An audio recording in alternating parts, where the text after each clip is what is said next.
Appelez maintenant à mes côtés Pierre Rodriguez, ingénieur de développement chez Wattway by Colas. Vous avez certainement entendu parler de ce projet phénoménal d'une autoroute solaire et on imagine demain si en effet, alors pas tout de suite mais dans 50 ans, si l'ensemble de nos autoroutes françaises ou l'ensemble de nos routes étaient en des panneaux photovoltaïques, la capacité de production serait immense, donc ça l'a fait rêver mais ça a marché. Merci de votre présence. Bien, bébé. Bonjour à toutes et à tous. Tout d'abord, merci à la Fondation 5T de nous accueillir. Merci pour la remise du premier prix hier et merci surtout de nous donner la possibilité. Merci de nous donner la possibilité de débattre sur tous ces sujets depuis hier et ceux qui vont arriver dans la journée parce qu'ils sont passionnants et puis indispensables aussi. Alors là, on est bien en avance sur les diapositives. Ah, là c'est bon. Alors il y a eu un sacré mélange dans les diapos, mais c'est pas très grave. Je vais essayer de retrouver. Vous commencerez par le dessert. Ouais, mais il y a quand même une suite un peu logique dans la présentation. Ah non, ça c'est un peu tard. Bon. Et je vais quand même essayer d'aller un peu voir... Il y a dû y avoir un diaporama plus court que prévu. Ouais, bon, à la limite, c'est pas très grave, on va faire ça. Non, je voulais tout simplement, moi, vous parler de la mobilité dite routière. Comme vous l'avez rappelé, la mobilité routière, avant de prendre le train, avant de prendre l'avion, avant de prendre le bateau, on se déplace par la route pour accéder du coup, à ces moyens de transport.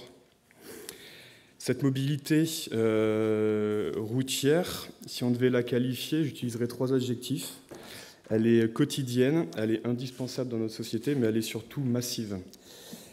Et comme elle est massive, elle atteint des niveaux de saturation qui sont, et là je reprends un peu votre terme aussi, qui sont insupportables et qu'on ne peut plus tolérer. Donc des niveaux de saturation en termes de pollution, notamment, vous avez également rappelé aussi la quantité la fréquence qui augmente des pics de pollution, la quantité de véhicules aussi qui génèrent des bouchons dans les agglomérations qui sont de plus en plus insupportables aussi. Et puis une dépendance aux hydrocarbures aussi. On a bien vu aussi cette année que la simple menace d'approvisionnement des stations-service crée des espèces d'effets de panique et menace l'économie. Voilà. Donc du coup, il faut agir. Et pour agir, je pense qu'il faut agir selon 2 axes, en fait. Le premier, c'est évidemment la mobilité en soi, c'est-à-dire la manière dont nous nous déplaçons et le type de véhicule que nous allons utiliser. Mais je pense aussi qu'il faut agir sur l'infrastructure routière, c'est-à-dire, en gros, il va falloir qu'on donne de nouvelles fonctions à la route, si ce n'est être un tapis d'enrobé qui coûte cher à la construction et à l'entretien. Alors, si on devait définir ce qu'est la route, la rue, la mobilité routière, c'est d'abord un vecteur de transport, peu importe le type de transport que nous utilisons, peu importe le motif de déplacement, c'est un vecteur de transport et de déplacement. C'est aussi également le premier réseau social non virtuel, car nous utilisons tous ces axes-là. C'est aussi le support des réseaux d'énergie, qu'ils soient enterrés, qu'ils soient en aérien, mais les supports d'énergie, les réseaux d'énergie suivent la route. C'est aussi un grand lieu d'animation, donc pour les manifestations de contestation, mais aussi les manifestations sportives, les grands événements. C'est là où les gens se rencontrent, c'est là où on va boire un café sur les terrasses. La route, c'est aussi, il y a un aspect très utilitaire dans la route, c'est aussi le transport des marchandises, c'est aussi le transport collectif, c'est aussi les déplacements professionnels, c'est aussi la route des vacances, mais c'est aussi la route du tourisme. Du coup, alors je ne sais pas si j'avais la diapo à ce moment-là, ça aurait été pas mal de voir les images. Ouais. Bon, c'est pas très grave. Bon, j'avais quelques images à vous montrer. Bon, elles n'apparaissent pas, c'est pas très grave. Bon, on a tous vu les images des fameux chassés-croisés où il y a plus de 600-700 km de bouchons en France. On met 4 heures pour faire 20 km. On a tous aussi en tête, on a tous été dans des bouchons au niveau des péages, parce que tout le monde se retrouve à un même endroit. Et pourtant, on le sait tous qu'il ne faut pas partir le samedi, mais on y va tous quand même. On ne décale pas nos vacances pour autant. J'avais un chiffre à vous donner, c'était 21 minutes 21 minutes, c'est le temps en moyenne que l'on met à Paris pour trouver une place de parking. Donc 21 minutes, c'est extrêmement long quand on est dans sa voiture. Et puis il y a aussi les consommations d'énergie. Alors il faut savoir qu'en gros, le transport, c'est un tiers des consommations d'énergie finale en France. Et dans ces un tiers, 80%, c'est la route. Voilà. Donc il ne faut pas se tromper de combat. Si on veut s'attaquer au problème, il faut s'attaquer à la route en priorité. On est à mi-temps. Bon, très bien. Du coup, comme je l'ai dit, il faut attaquer le problème de front selon deux axes. Donc la mobilité en elle-même et la structure routière. C'est-à-dire qu'il faut qu'on change de modèle et qu'on crée de nouveaux modèles selon ces deux aspects-là. Il y en a un qui a beaucoup à avancer, c'est la mobilité en elle-même. Mais par contre, la route, elle n'a pas du tout avancé. Et j'en veux pour preuve ces images. Vous voyez que, alors elles ont 100 ans d'écart, ces images.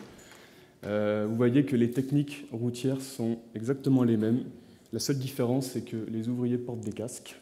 Mais en tout cas, les engins sont les mêmes, les techniques sont quasiment les mêmes. Et en fait, réellement, ce qui a évolué dans la route, c'est la recherche et développement. On s'en va vers la chimie verte, parce que les routes, à la base, l'enrobé est fait de l'hydrocarbure. Donc on s'en va vers la chimie verte, mais c'est tout.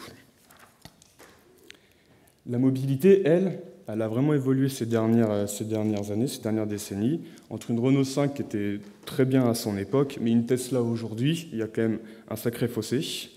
La Tesla a 600 km d'autonomie, elle a une conduite autonome, elle est quasiment, elle peut se conduire toute seule, hein, concrètement. On déploie aussi, la force publique déploie des bandes de recharge de véhicules électriques. Alors peut-être pas assez rapidement, mais en tout cas, elle le fait. Il y a beaucoup d'applications qui apparaissent aujourd'hui pour trouver des places de parking. Donc la mobilité, elle a vraiment, vraiment évolué. Du coup, concrètement pour la route, on fait le pari, nous, que sur la route, demain, il va falloir la modifier, la structure routière. Il va falloir que dedans, on intègre des capteurs de chaussée, des panneaux communicants, des systèmes de production énergétique, dont fait partie Wattway, et que la route devienne un réseau de communication. Le but, c'est vraiment que la route devienne une source de données, une source d'énergie, et qui va nous permettre de s'affranchir de certaines tâches, comme saler les routes, par exemple. Si la route connectée sait qu'il y a un risque de gel, dès le lendemain, elle peut se mettre à chauffer. Le but, c'est aussi qu'elle devienne totalement intelligente, la smart road, comme on peut l'appeler, un peu comme la smart city. Concrètement, un exemple, donc comme on a dit, c'est une solution parmi tant d'autres, elle ne vient pas remplacer toutes les autres solutions, c'en est une.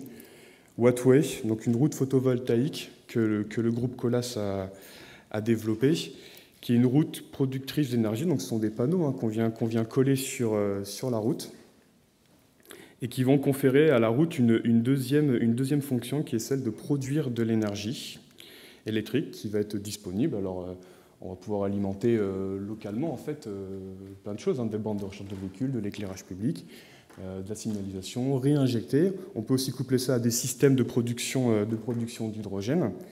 On a de l'électricité qui est disponible au bord de la route.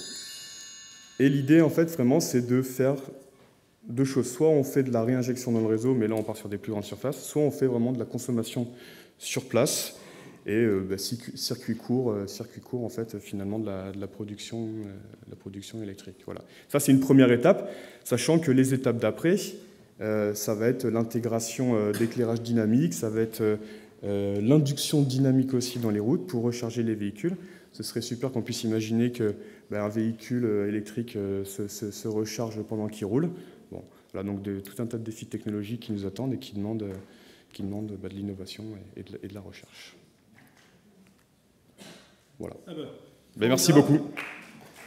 Merci Pierre. Comme on a une minute, je rebondis sur deux sujets que vous avez évoqués. L'un que Denis connaît très bien, c'est que vous avez rappelé que le temps pour stationner, c'est 21 minutes. Donc quand des industriels ont adapté leur taille de la voiture à la ville urbaine, c'est-à-dire les petites voitures, c'était déjà un signe, puisque la petite voiture, elle se gare en 5 minutes, donc on économise déjà 15 minutes. Puis le stop and go, qui est lui sur toutes les voitures, il économise 17%. Donc petite plus stop and start, ça devient des véhicules écologiques pour en tout cas les villes. Donc il faut encourager cela. Mais merci aussi pour l'exposer, parce que moi, quand j'ai lancé le club des voitures écologiques, on s'est un peu heurté, vous ne m'en voudrez pas Emmanuel, à une époque, il y a 15 ans, les écologistes opposaient la route.